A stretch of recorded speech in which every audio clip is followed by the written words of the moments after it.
धर्म कार्य हो रहे हैं। तो धर्म केवल सत्य पर टिका हुआ है, बस एक पैर पर। आज बैल और पृथ्वी दोनों आपस में बात कर रहे हैं। धर्म पूछता है पृथ्वी कि कच्चित भद्रे नामय मात मनस्ते विच्छाया सिमलायते सन्मुखेन आलक्ष्ये भवति मंत्राधुम दूरे बंधुम सोचसि कंचनाभ। हे पृथ्वी रूपी गैया, तुम क्यों रो रही हो? तुम्हारी आंखों में आंसू क्यों हैं? पृथ्वी कह रही है, हे धर्मदेव, अब द्वापर समाप्त होने वाला है, कलयुग आने वाला है, और कलयुग में अपराध होंगे, पाप होंगे। धर्म देव जी, मेरे ऊपर इतने बड़े बड़े पहाड़ हैं, मैं उनसे नहीं घबराती, उनकी वजन के बोझ को मैं थाम लेती हूँ, लेकिन जब पाप लोग करते हैं ना, मैं पाप से डगमगा जाती हूँ। इसलिए मैं सोच सोच के घबरा रही हूँ कि अब कलयुग आने वाला है, अब इस मेरी धरती के ऊपर पाप अत्याचार होंगे, मैं उन पापों को कैसे सहन कर पाऊंगी? कि भवानी ही वेद तत्सर्व जन्मां धर्मानुपृच्छसि चतुर्विवर्तसे येन पादैलोक सुखावहे।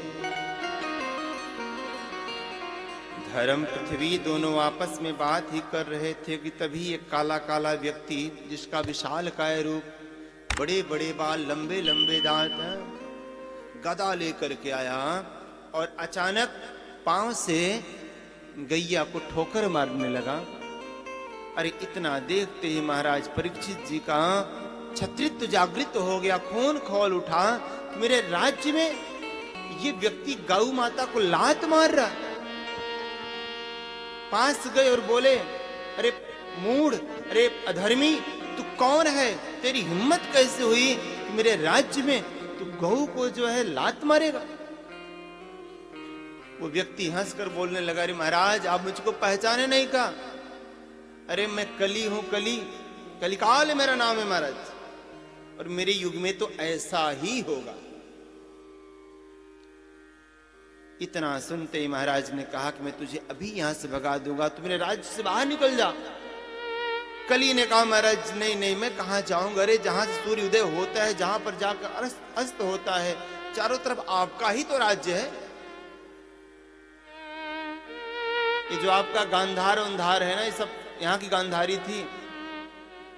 ये सब पहले हमारे भारत का हिस्सा हुआ क्या करता था, अखंड भारत का हिस्सा हुआ क्या करता था, सब कटते चले गए। तो वही कलकाल करा, महाराज जाऊं तो कहां जाऊं, चारों तरफ आपका ही तो राज्य है। महाराज मुझे तो, मैं एक तो समय हूं, मुझे तो रहना ही पड़ेगा। अरे जिस प्रकार से सोमवार के बाद मंगलवार आता है ना महाराज जी, ऐसे ही सतयुग के बाद त्रेता, त्रेता के बाद द्वापर, द्वापर के बाद कलयुग आता है, और मैं नहीं जा सकता। और महाराज मेरे युग में केवल अन्याय तो होता ही है, लेकिन एक मेरे अंदर और बड़ी खास बात है। बोले क्या? बोले महाराज जी, सतयुग में लोग लाखों वर्ष तपस्या करते थे तो भगवान की प्राप्ति होती थी। त्रेता में बड़े बड़े यज्ञ अनुष्ठान किया करते थे, तब भगवान की प्राप्ति होती थी। द्वापर में विग्रह की पूजा करके भगवान की प्राप्ति होती थी। लेकिन कलयुग में, कि कलयुग केवल नाम यधारा, सुमिर सुमिर नर उतरहि पारा, भाव कुभाव अनखयाल सहूं, नाम जपत मंगल दिसि दसहु। कलयुग में तो कैसे भी उठते बैठते, हंसते गाते, रोते चलते फिरते, जाने में अनजाने में कैसे भी मुख से भगवान का नाम निकल जाता है, तो भगवान उस व्यक्ति के सारे पापों को नष्ट कर देते हैं। जैसे रुई के पहाड़ को जरा सी एक तीली है, माचिस की तीली से आग लगा दो, तुरंत जल करके भस्म हो जाता है। उसी प्रकार से एक बार नाम लेने से सारे किए हुए व्यक्ति के पाप नष्ट हो जाएंगे। ये मेरे युग की महानता है, ये महानता है महाराज, मुझे रहने दीजिए ना।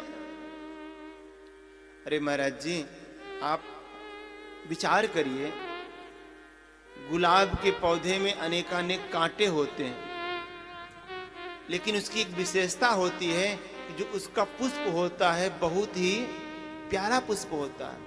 तो घर का मालिक उस कांटों के दुर्गुण को भूल करके उस पुष्प की विशेषता को ध्यान में रखते हुए ला करके अपने घर की क्यारियों में लगाता है महाराज जी।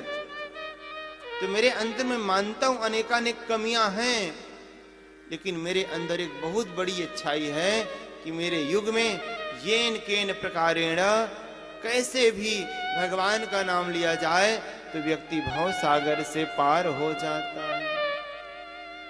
चाहे भाव से ले, चाहे कुभाव से ले, चाहे आलस्य में ले। कहीं कहीं महाराज पूछते हैं ये नाम भाव कुभाव का क्या मतलब, कैसे लिया जाता है? तो भाव से तो भगवान कैसे नाम लिया जाता है? राम राम राधे राधे के भाव से। और कुभाव क्या? कोई गलत वस्तु देखी, पसंद नहीं आई आपको, राम राम राम राम राम, ऐसा कहते हैं ना। अगर आपने ऐसा भी लिया तो भी भगवान के यहां नोट हो गया। और आलस्य में कैसे लिया जाता है?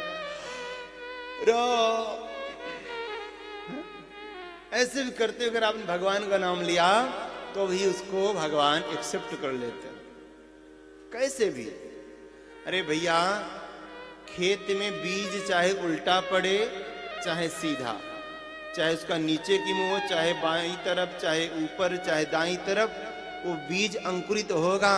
इसी प्रकार से अगर आपके मुख से भगवान का नाम स्मरण हो रहा है तो उसका फल आपको अवश्य मिलेगा।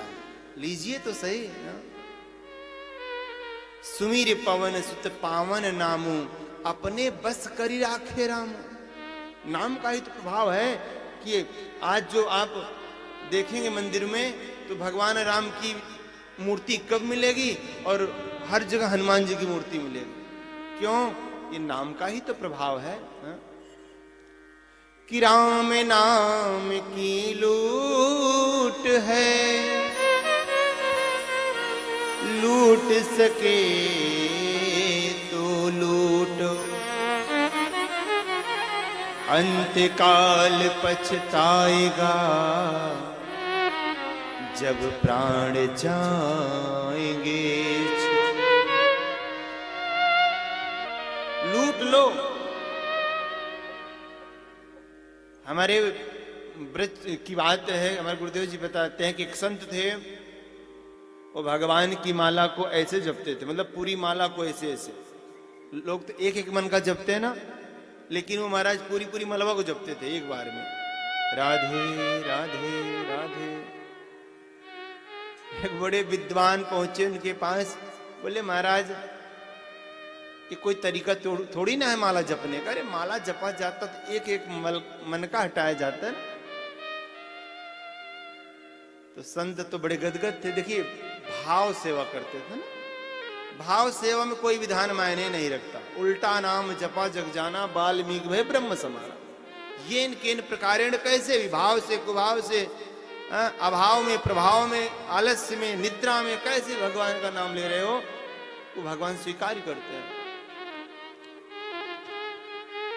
तो संत ने कहा भैया नियम तो आप अपने पास रखो, यहां तो मैं भगवान के नाम को ले नहीं रहा हूं। बोले तो मैं भगवान के नाम को लूट रहा हूं। एक बार में पूरी 108 नाम ले रहा हूं, लूट ले रहा हूं। तो प्यारे, ये मेरे भगवान के नाम की महिमा है। जितना हो सके एकत्रित कर लो। ये जो आपकी करेंसी है ना, ये जो नोट है, ये केवल आपके इंडिया में चलेगी बस। आप लेकिन जो भगवान के नाम की नोट है वो यहां भी चलेगी, वहां भी चलेगी। ये वाली नोट वहां नहीं चलने वाली। वहां कौन सा धन चलेगा? नाम का धन चलेगा। नाम महाधन है अपनो, नहीं दूसरी संपत्ति और कमानी। सबसे बड़ा धन नाम का धन होता है। इसीलिए हमारे